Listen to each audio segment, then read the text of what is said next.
Okay, keep your eyes closed. Okay. I want to show you my first ever painting. All right. Okay.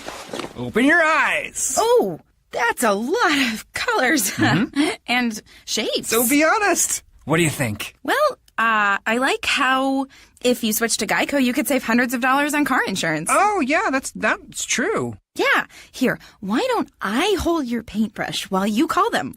Geico, because saving 15% or more on car insurance is always a great answer. Hey, this is your Olympic hero and WV Hall of Famer Kurt Angle, and you're listening to Main Event Madness. Oh, it's true. It's damn true.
Alright, wrestling podcasts are a dime a dozen these days, but you want a show that you can feel is yours, and a show you can react on and react with. Well, asking you shall receive. Main Event Madness is now your reaction show, as we're live after every pay-per-view at 11:30 p.m. Eastern.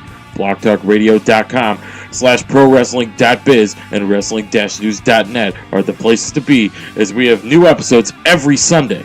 Don't forget to like us on Facebook and follow us on Twitter and Instagram. Main Event Madness. Madness Unleashed, a ProWrestling.biz radio network production. We here at Main Event Madness pride ourselves on being able to connect with all of you during the show and, more importantly, after the show. And you want more ways to do it? No problem. Facebook.com/Main Event Madness is the official Facebook page of Main Event Madness, and it's loaded with columns, news, opinions, as well as upcoming guests, showtimes, and more. Check us out and give us a like today. Facebook.com/Main Event Madness.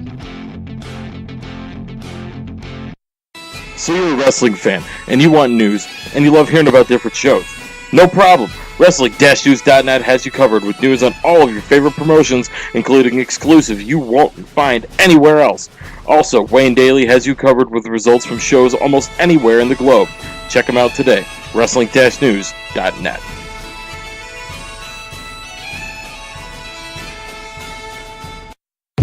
CrewRoundtable.com is the place to find discussion and analysis on all the hot news topics taking place in the Greater Toronto Area. Join CrewRoundtable.com for fun and entertaining talk on news, current events, and listener-suggested topics. Unlike mainstream media, CrewRoundtable.com gives you all sides to the story so you can make up your own mind. Visit CrewRoundtable.com.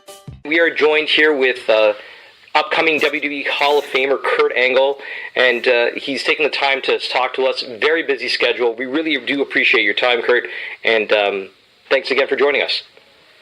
Thanks for having me on. Okay, so in life we often learn about our mistakes. The Angle Strong mobile application is incredible. It's become a labor of love for you. Talk, if you could, about how the concept first came about and what drove you to push for its development. Well, the speed forward, and once I got out of rehab, there wasn't any aftercare. You're taught rehab, they care your life and follow the rules in rehab. The longer you're away from rehab, the more you tend to forget what you were taught. And, you can go through all the booklets they give you and everything like that, but nobody's really holding you by the hand.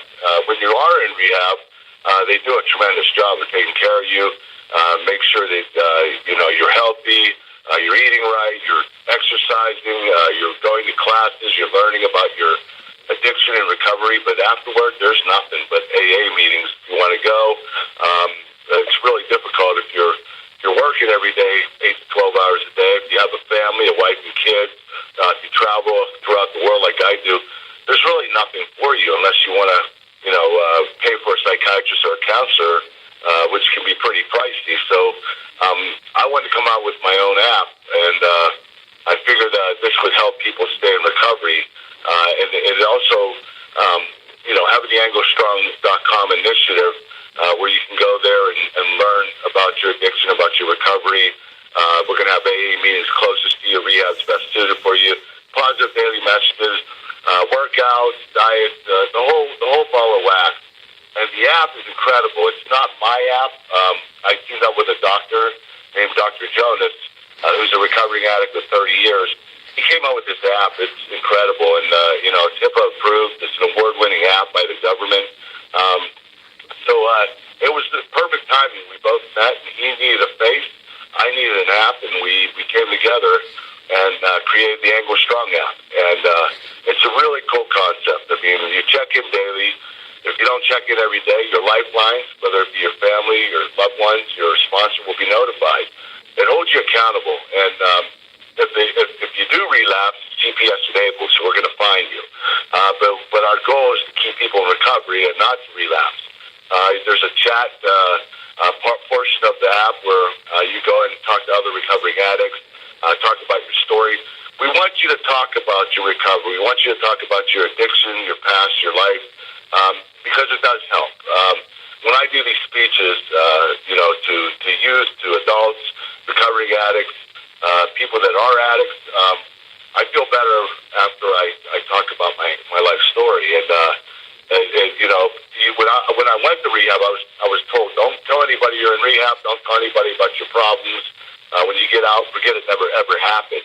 Well, now we have an epidemic. Over 60,000 people died in the last 2 years from opioid addiction, opioid overdoses. And I can't keep quiet any longer. It's just gotten so bad that I want to do something to help others to stay in recovery.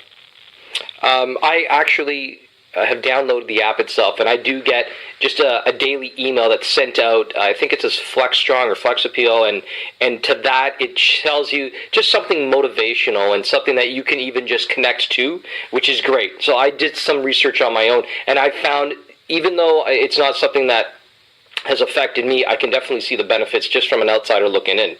I appreciate that. Yeah, we're excited about it. This is the first of its kind, and there are a lot of groups out there, AA groups, NA groups that are doing a lot of good, but they're not really well known. And I believe the Stango Strong app will help a lot of people out. Hopefully, we get the more to better. I'm not in this for financial reasons. I'm not making any money from this. But the app being $1 a day, compared to everything else, rehab and counseling and psychiatrists and treatment, that could be really pricey. So this is really cheap to keep somebody in recovery. And, I really commend Dr. Jonas on what he's been able to do with the app. You just touched upon the opiate addiction. Now, as a Canadian, I'm generally not as familiar with the growing numbers that have been cited that you just mentioned in the U.S. How can you see with it changing with proper support, with proper things in place to reduce those numbers, whether it's Angle Strong tied or not? How do you think the proper forms or channels can be put in place? I think that the word needs to get out there. It's been quiet for so long. Nobody's really talked about it. The politicians just started talking about it this past year. That's how bad it's gotten. There's really, it's been kept a secret for so long. And a lot of people start out usually with pain. A good portion of them start with something that occurred to them, whether they got hurt or they have a bad back or a bad neck or bad knees, and they start taking pain medication. Mm-hmm. That pain medication, your body grows tolerant to it, and once you have that tolerance, you have to double the dose, and then you have to double it again. You have to double it again. And then after a while, you're not, it's not doing anything for you because your body goes to tolerance, and there is a euphoric feeling to it. That no longer occurs, so you start chasing that euphoric feeling. After a while, there's no more euphoric feeling. It's just you're taking them so you don't go through withdrawal. And a lot of addicts will admit this. If they didn't have to go through withdrawal, I think a lot of them would probably quit. It's just really hard to get over that little, that mountain of being sick. Like you're almost, like you're dying, you're sweaty, you're going to the bathroom all the time, you're throwing up all the time, you're having cold sweats. It's the worst feeling in the world. And when I went to rehab, it took me a week to get through that. And it's a very painful process. And a lot of addicts do not want to go through that. Is that the withdrawal process that's going on? Yeah. Yeah. Yeah, that's the withdrawal process. Any rehab center, they're going to put you in there between 3 and 7 days through withdrawal, detox. Mm-hmm. And then once you get out, then you'll start learning about your class, about your addiction and your recovery. You'll be going to classes for the next 3.5 weeks. Seeing as that Angle Strong is just in its infancy, what are your eventual hopes for the app itself and the program moving forward? If you were to have foresight as to looking 6 months, a year down the road. Well, the one thing we want to do is we want to stop the overdoses. That's the most important concept. When you have, last year they just said it could have been up to 53,000 opioid overdoses. That's higher than motor vehicle deaths. has now become it's actually higher than gun violence. Wow. This is the epidemic. This is the one that everybody's turned their back to for so long. And, a lot of doctors don't want to be held accountable because, a lot of them are the ones feeding the patients, the painkillers. Because of that, a lot of people end up losing their family, losing their money, losing their job, and then they resort to heroin. Heroin's a cheaper form of getting high. Mm-hmm. And that's where a lot of the, obviously that's where a lot of the overdoses occur. I will tell you this, I've always had some form of money. So I never really hit that point where I didn't have my job or my family left me or I lost all my money. And as an addict, I know this. When I was going through the worst part of my addiction, I would have resorted to heroin if I had to. I wanted that drug so badly. I didn't care about anything else but the drug. And a lot of recovering addicts would say, I would have never went to heroin. I would have stuck with just painkillers. I was fine. No. Once you lose everything and you don't have the money and you can't afford painkillers, especially if you're buying them on the street, they could be up to $30 a pill. Mm-hmm. So, you're going to resort to heroin. I know you said the best form of being able to change things is being able to get the word out, and that was something that you've talked about with Angle Strong itself. And at times our best contributions in life are what we can give back, and as you've mentioned, being a face is going to help this. Do you kind of foresee, or is it even possible, I mean, it's an idea, and it's something that might be even a bit out there, but something tied to health and recovery along the lines of a DDP yoga where you have a studio, and those check-ins aren't just tied to maybe the application, but having something where it's total wellness as well? Yes. Oh my gosh. We are in the process of doing business with DDP. Yes, he is our guy. What he's been able to do for retired pro wrestlers, especially Jake the Snake, and guys in the military. He's done people of all walks of life. DDP is incredible, and he has come out with a great concept, a great workout, a great diet. He was the one guy I looked at that I said, you know what, we want to implement his plan with the Angle Strong initiative.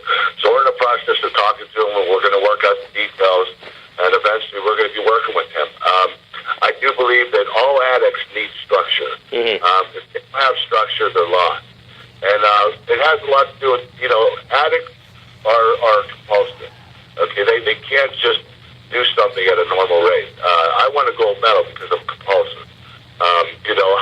That's all I did. I became the best pro wrestler in the world because I was compulsive. I did it very quickly. So you have this passion that's pretty much OCD, and when you start taking drugs, you get compulsive with that. So it's one of those things where you need structure all the time, and this app will have the structure. The website anglestrong.com will have structure. It'll give you everything you need to keep living day by day, and we don't want it to be the old. It's not that AA doesn't work. It does. It does. It's done a phenomenal job for over 100 years. But the fact is, they always tell you rehab, things are going to get difficult for a while. You're going to relapse. You're going to mess up. I never relapsed. I never messed up. Quit telling me this. They're trying to tell you what can happen to you when you get out. Mm-hmm. Ours is more of a positive message. This is your new life. Enjoy your new life. Embrace it and have fun with it. And if you want to talk about your addiction, go ahead and do it.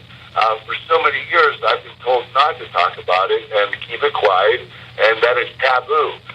Well, the taboo has become mainstream, and they're now people need to speak up. Mm-hmm. It's unfortunate because when you talked about how AA is saying that this could happen, it's almost as if they're planting that seed of doubt that it's going to happen. It could happen, but if you set somebody else to do that, then it's a matter of I told you so, and I guess I can definitely see how that would be a negative message to anyone. So. Yeah, I mean, it made me really nervous. It made me feel like I was going to be a screw up with my life.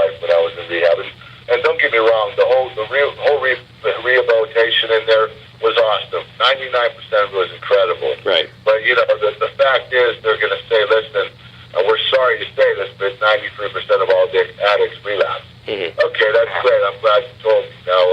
Now I guess that gives me an excuse to go ahead and relapse when I get out. I don't believe that. I believe that you can live a new life, you can live clean, you can find other passions, other things that give you different kind of highs. For me, it's been God and family, and I haven't looked back since. And don't get me wrong, when I was in rehab, the first thing I said is, God, they're telling me I can never take this drug the rest of my life. I don't know if I can handle that. I can't take it 20 years from now. I can't drink. I can't take any pills. This is impossible. I don't know how I'm going to do this. So you get overwhelmed in there, but the fact is, you really take it day by day. I have learned in rehab, and this is the one great thing they told me is, just live for today. Don't worry about what you did yesterday, and don't worry about tomorrow. Just stay clean today, and worry about just today. And I'm okay with that. I can tell myself every morning, listen, just stay clean today. That's all you need to do. And it becomes a lot easier. And the longer you're out of rehab, the longer you stay clean, the easier it does get. We would be hard-pressed with your background not to touch upon wrestling a little bit. No, please. So, now it's interesting because it isn't necessarily tied to addiction, but I do wonder about something else. So, wrestling, being competitive in the field close to 20 years, if not more so, how have you found wrestling promotions have taken steps to advocating for proper treatment of its talent, whether that's injuries, its long-term effects, whether that is substance abuse? Have you seen a progression or a change?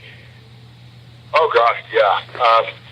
The whole reason WWE did not want to take me back the past few years is the fact they wanted to see how I was going to do.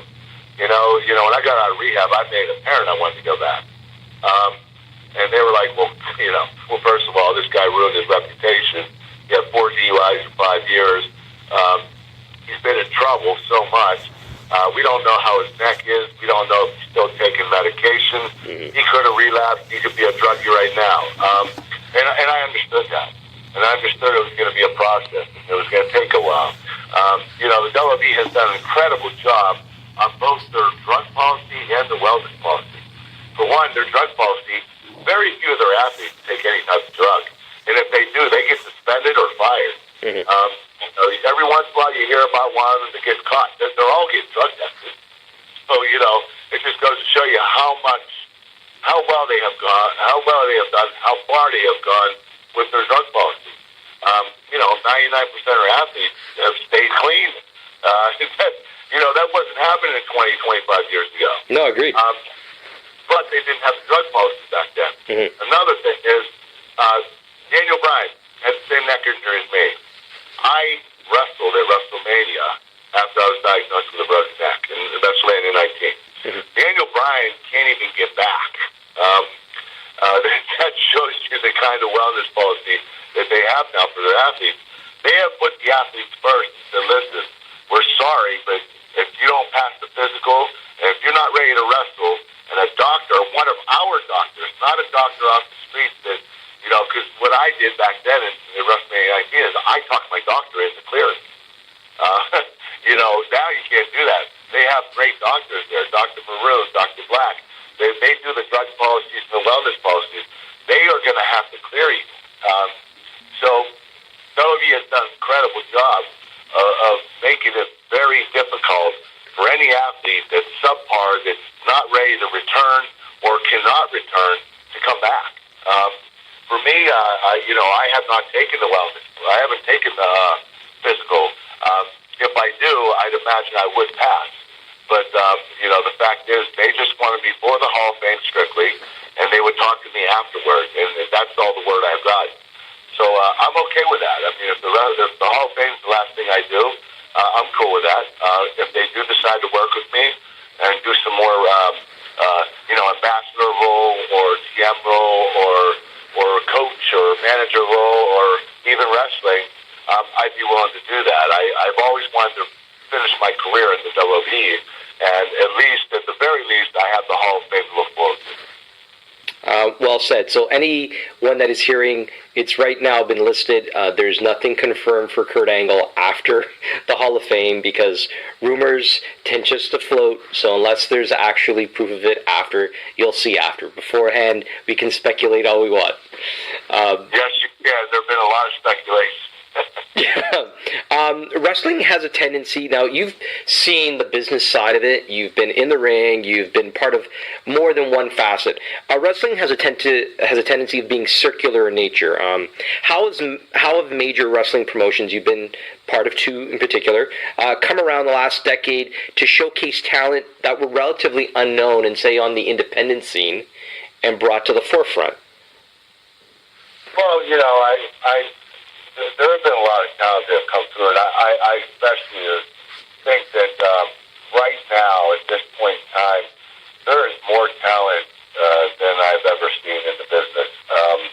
From both a wrestling standpoint, psychology, and also athletic standpoint, it's become more competitive, and I believe because of that, it's a lot harder to, when you have 20 kids that are have all the full potential of being the top guy in the company, it's kind of hard to pick the one, I think there was a stint in WWE where when John Cena, was the top guy in, mid-late 2000s, there was a Randy Orton and there was, a few other guys that you knew were going to rise to the top because they were head and shoulders above everybody.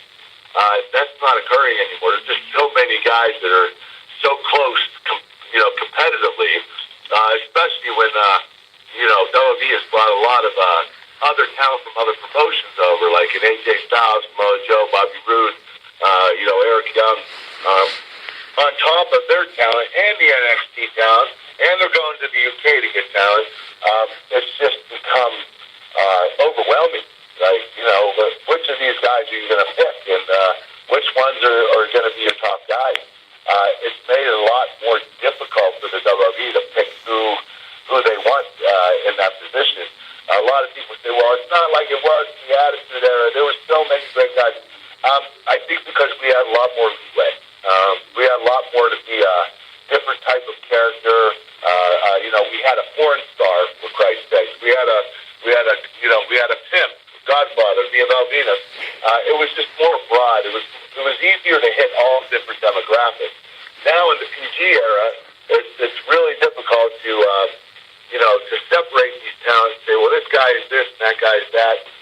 You're seeing a lot, of it coming together and under a same umbrella that PG rated.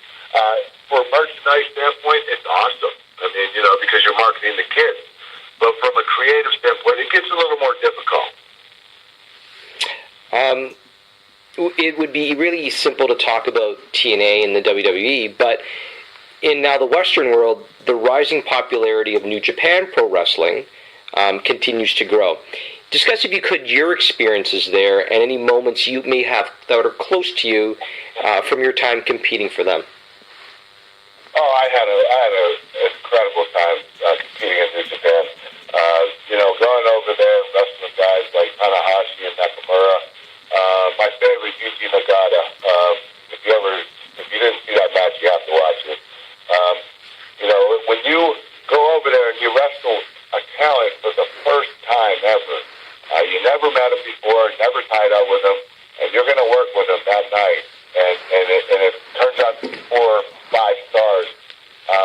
It goes to show you how good of a company they have over there. They have a lot of great wrestlers, and a lot of guys from the West are going over there. So there's a good mixture of them, and it's just amazing how far that company has come, because it was big for a long time, and then it kind of calmed down for a bit. Now it's making its comeback. So I'm very happy. I really think that pro wrestling right now, or sports entertainment, there's a lot to choose from right now. I mean, WWE is a monster, no question. It always will be. But it's nice to see other promotions, doing fairly well.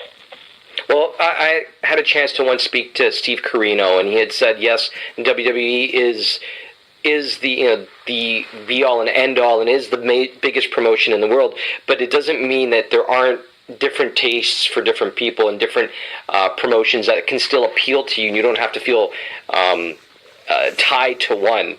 So I would always say, if you're going to complain about something, why are you spending your time watching it? There's enough options out there that you can explore. So.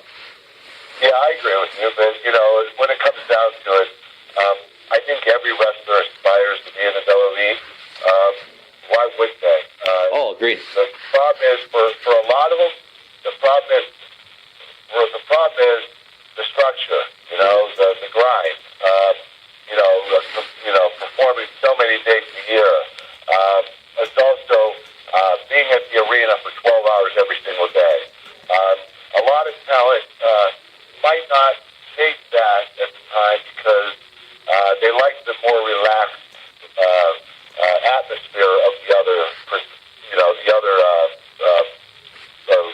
territories, or not territories, but other companies, right. Promotion. Also, God forbid, there are some guys out there with an extreme amount of talent, and I mean a low percentage of guys that are still doing the stuff they should be doing, and they know if they go back to WWE, they're going to get drug tested. So, and then that's a small percent, but there are some big names that that I would never point out, and I have the utmost respect for them. But there are some names that don't want to go back because they do want to do their own thing. And the cool thing about the small promotions and the independents is you can do your own thing, not just from that standpoint, but from a creative standpoint, from a wrestling standpoint. I just did a match with Cody Rhodes for Eddie W. And, we didn't talk about the match until 45 minutes before the match started. In WWE, you're there all day. You're structuring, you're putting it together, you're making sure you got your eyes dotted, your T's crossed. It can get a little overwhelming. It's a lot of hard work in the WWE. I'm not going to deny that. But for 99% of talent wants to be in the WWE, and there's no reason why they shouldn't. But there are some talents that like the relaxed atmosphere of the other stuff. Now, as a father myself, I can find definitely the challenges of work-life balance are difficult. How are you able to make it work, and what do you find to be its greatest challenge? Being a father? Balancing between being a dad and having the kind of crazy schedule that you do. How do you make it work? Well, you know what? My schedule isn't crazy anymore. I do the English Tongue Initiative, and I can do most of that from home. I do speak at different events and stuff like that, but, the past couple of years, I've been very, very part-time. TNA, I only did 40 days in the whole year, my final year.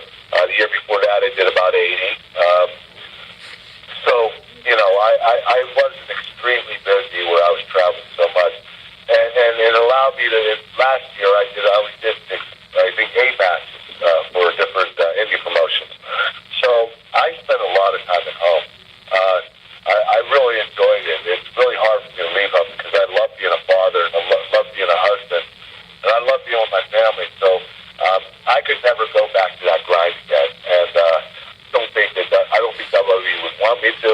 I think they know where I am in my life, and at 48 years of age, I couldn't do that type of grind anymore. So I've learned how to be a better father because I've been home more, because I've been with my kids. I'm teaching them stuff. I'm playing with them. I'm spending time with them. I'm watching movies with them. So it is hard, especially when you're in the grind of any company that does over 150 or 200 days a year to be a good father, a good husband, and a good wrestler. It's almost impossible. Now, if your kids were to, some wrestlers, I guess, would be potentially apprehensive about their kids becoming involved in the business. If your kids were to approach you with that interest or wanting to pursue it as a profession, what would you say to them? And if you were to be fine with it, what would you teach them that they could possibly do differently than you did? Well, for me, I don't want to encourage my kids to do it. I have one son, Cody, a special kid I love very much. He has a form of autism, so he really enjoys wrestling. He loves it. It's his passion, pro wrestling. But I really don't have control over him or my oldest daughter, Kira, who's 14 years old. Cody mother in Nashville. So if it were up to me, I'd probably steer him in a different direction. Most likely do something in real sport. My younger kids, my 3 kids, they won't be involved in the sport. And it's not because I didn't enjoy it; I loved it. But there's, you know, when you get to my age and you look back and you see everything that I've done and everything I've accomplished, it's great, it's wonderful. I've been very blessed. But you know, my body paid a price, and you know, I've been able to take care of it now. You know, pain medication free, but it's a lot of work. You know, I spend 2.5 hours a day working on my body, fascia massage, traction, yoga, anti-gravity, stretching, working out, lifting, cardio. It's become very high maintenance for me, just so I can enjoy my kids. I don't want my kids to live their second half of their life like that. There is life after wrestling, and I'm beginning to learn that. And looking back, it's like, do I want my kids to feel the way I do at 48? No, I don't. Arguably, one of your most underrated feuds, I guess, as a fan, my perspective, was you working with, at the time, known under the name of Desmond Wolfe, a.k.a. Nigel McGuinness. How would you describe that experience, and does he take the claim of potentially being the greatest wrestler to never be in the WWE? I believe so. I think he was really talented. I really thought that he was better than I expected him to be. Nigel was a very special talent. He had some great technique. One of the best technical wrestlers I've ever wrestled. He was so good that he forgot how to be a heel. In other words, he was literally out wrestling me as a heel. And I had to tone him down and make him understand, listen, I'm the good guy, you're the bad guy, I'm supposed to out wrestle you. There were certain holes and locks to put me in that I couldn't escape them. Now, in a shoot I could have, but in a pro wrestling sense I couldn't. Exactly. And I had to teach Desmond how to give and take. Desmond can eat you alive if he wants to. That's how much technique he has. He knows a lot of stuff, and he's very good at what he does. But once he got that concept of babyface heel, he was able to give and take, and he became even a better heel because of it, and he became a better wrestler. But when I first met him, he wrestled like a babyface all of the time because he was so damn good at it, and he dominated every opponent he wrestled. So, you know, once I got him to tone down, he became even better of a wrestler. I think that he is the best wrestler that ever went to WWE. I think he could have went if he didn't have the medical issue, and he would have had an incredible career. Now, we mentioned it earlier, your upcoming induction to the WWE Hall of Fame, you said, I'm coming home. Does a return to the WWE help fans and help you to cement your legacy? Yes, I always thought I would return. You know, unfortunately, my departure with WWE in 2006, it wasn't a great departure. It wasn't like, you know, the WWE had bad feelings toward me or I had bad feelings toward them. It was more of, you go your way, we'll go our way. Go deal with your issues and come back when you're ready. Unfortunately, I didn't deal with my issues for 10 years.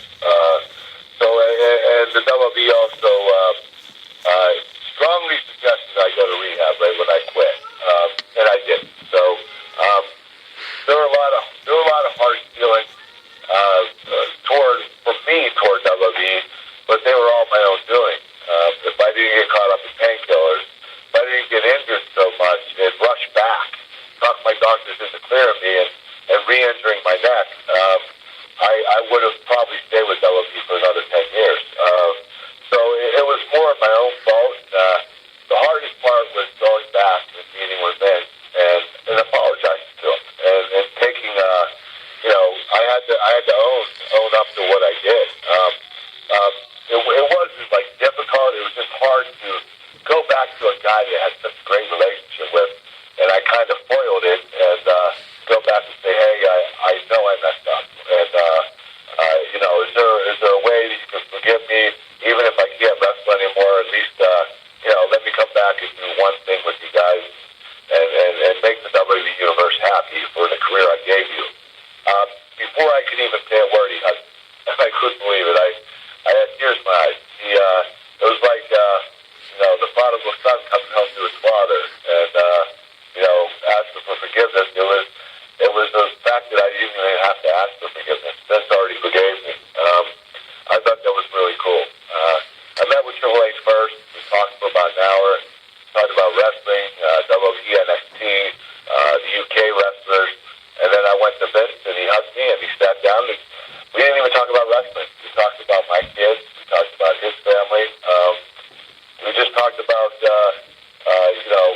things that were important to us outside of wrestling. So it was really cool to have that meeting with him. And it made me feel like how it used to be. When I first started out, Vince and I had a very, very close bond. And unfortunately, I put a dagger in that bond late in my career at WWE, and I got the more reckless I became, the more angry I became, the more reckless I became, the more angry I became. It got to the point where, it put a lot of strain on Vince. So I could understand if he had hard feelings for me, but he didn't. You guys have come full circle. It took time. You're at a place where you're happier with who you are, and definitely the WWE is happier to having you part of that family once again, and it shows. Yes, it does. And I think that you just pointed it out. They wanted me to be happy with who I was. They didn't want to be happy with who I was. They wanted me to be happy with who I was. And I was for years. And that's one thing, I've seen a lot of talent in the past WWE have harsh feelings towards WWE. And then I find out later that it was actually their own doing. And I was the same. So it's like, sometimes pride gets in the way, and you think you're the most valuable guy there. Whether you are or not, you're part of a machine, and you're just a tool in that machine. You're not the machine. You are, you're part of what makes it go. And no matter how big or how small you are, the WWE is a machine, and you're just part of it. Fans will definitely know of who you faced, the classic matches, whether they're in TNA or in the WWE or Impact Wrestling. But if there was a match, if there was a person that we hadn't necessarily heard about, that was the one match, the one guy that definitely took you to a limit or put on a show with you, whether it was Wrestle an Hour Broadway, who would you say that would have been? You mean somebody I never faced? No, someone you faced, but it wasn't brought, and it wasn't necessarily the most advertised, and it was maybe on quieter, maybe it was in the UK, maybe it wasn't given a lot of attention. I really enjoyed this kid's style. He was in TNA, he's now in WWE, but we had a match, and we didn't have a lot of time. It was about 10 minutes. And I really enjoyed the way he worked. And the thing is, there was a spot that was blown. It wasn't my fault, it was his. But all seriousness, Austin Aries, wow, that kid is so good. I would put him up there with an AJ Styles or Samoa Joe as far as his ability to work. He is a little smaller, but he makes up for it. He reminds me of a young Chris Benoit, and Really? what Chris was able to do. Yeah, Austin's very intense. He's got a lot of skill, and not only that, but he has a really good gift of gab. He's very intelligent, very precise on what he does, and I would have loved to go an hour with him. I think that we would have lit it up. And then that's the guy that you're asking me that I formerly wrestled, and I wasn't with the outcome. It would have been awesome. That's fantastic. If anybody was watching Raw, I guess I'm not sure when this will necessarily be played out, but on the March 6th edition, he just announced his return. He's challenging Neville, and anybody that's heard him knows he's got a great gift to gab. And on commentary, he's clever and he's witty, and he comes up with these one-liners. So that's just one side of him. But to be in the ring, it's I can only imagine. Yeah, he's got it all. The only thing, in a wrestling world where everything is perfect, it'd be great if he was 6 foot, 220 pounds. But he's not. That doesn't mean he's not great. It's just, a lot of promoters do like the bigger guy. And Austin Aries, although he's not, he makes up for it in other ways. Was there anything before we let you go, Kurt, and you've given us almost 3/4 of an hour of your time, which is incredible. Is there anything else you'd like to share, promote, advocate for, want fans to know about Kurt Angle moving forward? Well, the only thing I want to say is I'm really happy to be back at WWE. I do believe that we're going to come out with a long-term relationship eventually. If you never saw me or you never heard of me, go to WWE Network and check out my matches. If you don't think I'm really that good, you'll find out that I am pretty good. So, I know there's a younger generation that might not really know me that well. Thanks to WWE Network, they might already know. But, the people that did get to see me back at WWE between 2000 and 2006, they know how good Kurt Angle is. And if they didn't follow me in TNA, at least they saw that. And I have to say, though, I became a more seasoned wrestler in TNA. And unfortunately, a lot of people at WWE Universe didn't get to see that. So I still got it. So, if I do wrestle again, you'll be able to see me. But if you can, go back and check out the Kurt Angle match between 2000 and 2006. That's always a concern with the newer generation is, are they going to be able to connect with somebody? Mick Foley, even though he's not wrestling, there's still that role, and he's got the connection with Holy Foley. And, I mean, you're coming back.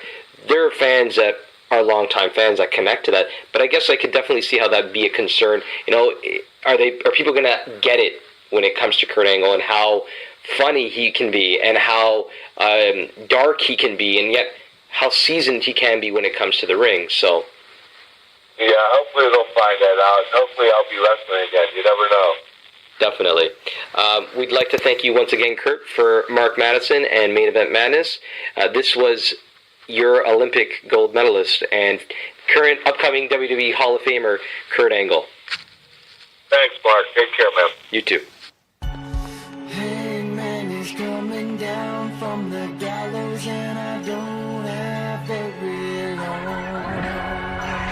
They shake us up and use us out. They finally found me.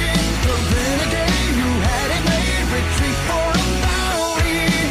Never more to go astray. This will be the end today of the wanted man. Oh, mama, I've been given on the line, and now the heart on my head.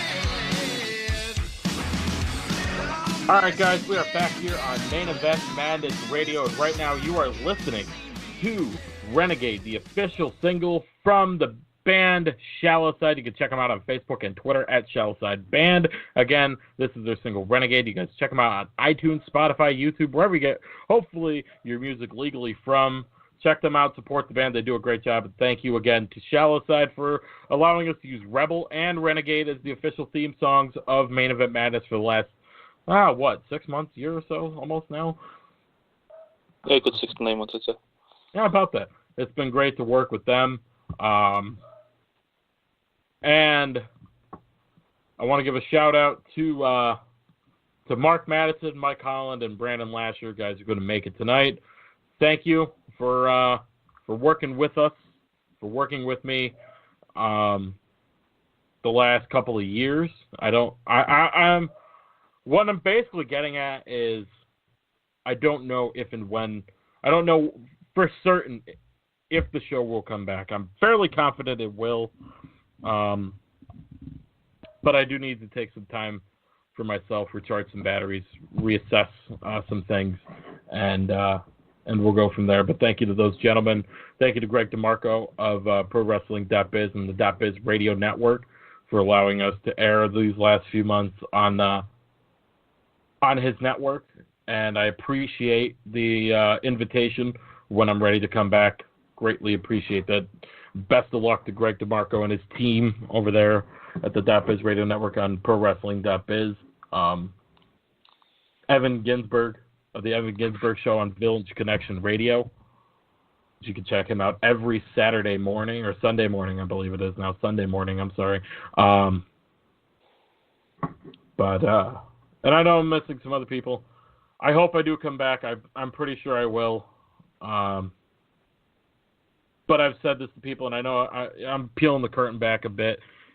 I've said it to people, and Al was very similar in this. If I'm going to do it, I'm not going to do it half-assed. And I think that's what's killed me so much. With a lot of what, a lot of these weeks, I feel like I have done a half-ass, and I do apologize. But when we come back, I promise I won't be. But it's gonna be a little while. Maybe, who knows? Maybe some impromptu shows every now and then. Maybe me and Wayne will dust off the headsets a little bit, and or me and Mark or whoever. Who knows? Never know who will drop in. Who? You never know who. So Flash Main Event Madness and at John MEM Radio. I will not be going anywhere as far as social media is concerned. Every Monday that I am off from work, I will be live tweeting during Raw as much as I can.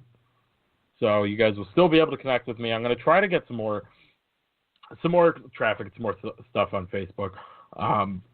Definitely guilty of not getting enough content, I guess you could say, on the Facebook page. But thank you to Wayne for being literally the backbone of the show for the last 3+ years.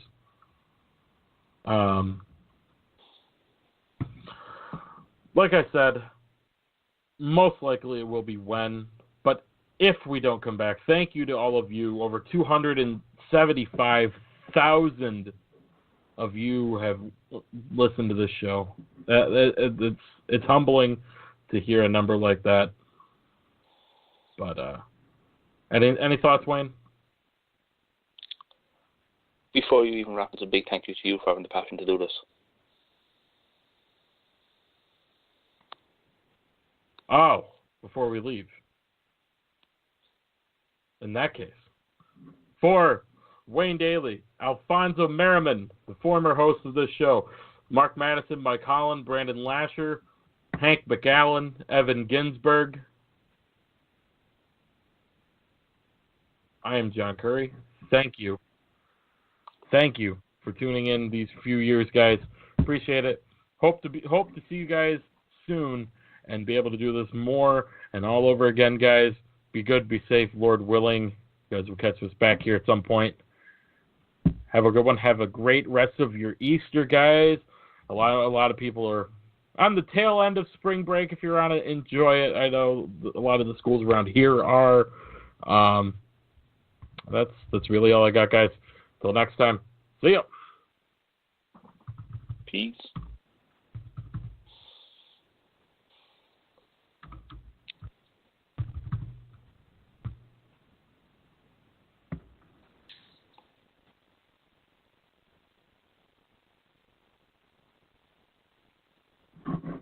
Hey, you still here?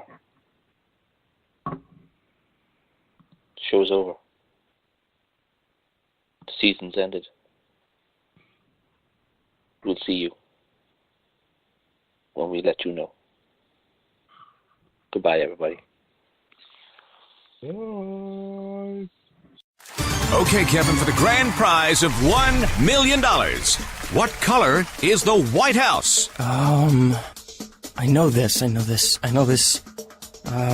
5 seconds. Oh, switching to Geico could save you a bunch of money on car insurance? Okay. Judges? That's true, Kevin. They'll allow it. Congratulations. You're a winner. Woo! Geico, because saving 15% or more on car insurance is always a great answer. Hi, it's Jamie, Progressive #1, #2 employee. Leave a message at the... Hey, Jamie, it's me, Jamie. This is your daily pep talk. I know it's been rough going ever since people found out about your a cappella group, Mad Harmony, but you will bounce back. I mean, you're the guy always helping people find coverage options with the Name Your Price tool. It should be you giving me the pep talk. Now get out there, hit that high note, and take Mad Harmony all the way to nationals this year! Sorry, it's pitchy. Progressive Casualty Insurance Company and affiliates. Price and coverage match limited by state law.